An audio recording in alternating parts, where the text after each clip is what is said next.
Magandang araw! Kagigising ko lang. Paggising ko, brown out kagad.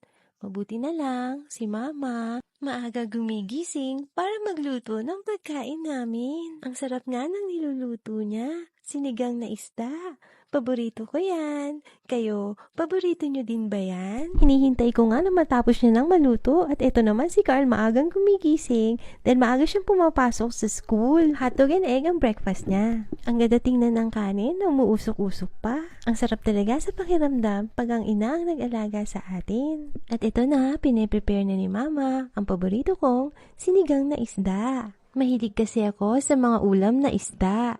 Lemon ang ginamit na pang-asim dyan. Hindi kami gumagamit ng mga pang-asim na nabibili sa grocery. Sabi ko kay Mama, sabayan mo na ako para may kasabay akong kumain. Nagtimpla na din ako ng hot choco. Gustong-gusto ko kasi ng hot choco tuwing breakfast. Kayo, mahilig din ba kayo sa hot choco?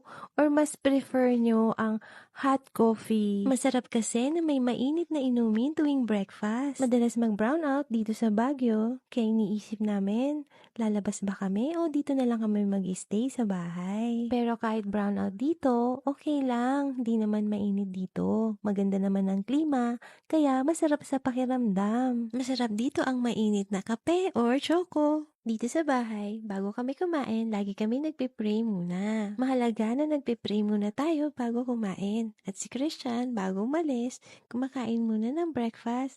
Kasi nagmamadali na din siya dahil papasok si Carl sa school. Sabi ko kay Carl, mag-aaral siyang mabuti. Nag-aaral siya sa UP, kaya wala silang uniform. Malapit lang ang UP dito sa bahay namin. Pero maaga pa rin silang umaalis para hindi malate si Carl. Mag-iingat kayo, dahan-dahan lang sa pag-drive para safe kayong darating sa school. Pray mo na bago umalis para may God's protection. Ito si Joy Joy, pagpasok ko ng kwarto, dito natutulog sa kwarto namin. Ito, chill na lang ako dito sa labas habang naghihintay na ma-restore yung power. Ang lamig na simoy ng hangin dito sa labas. At ito naman ang aking habanero plant. Yung nakikita niyong color orange, hinog na yan. Yung color green, mahihinog pa lang. Hitik na hitik sa bunga itong habanero plant na ito. May mga humihingi nga sa akin ng buto nito eh.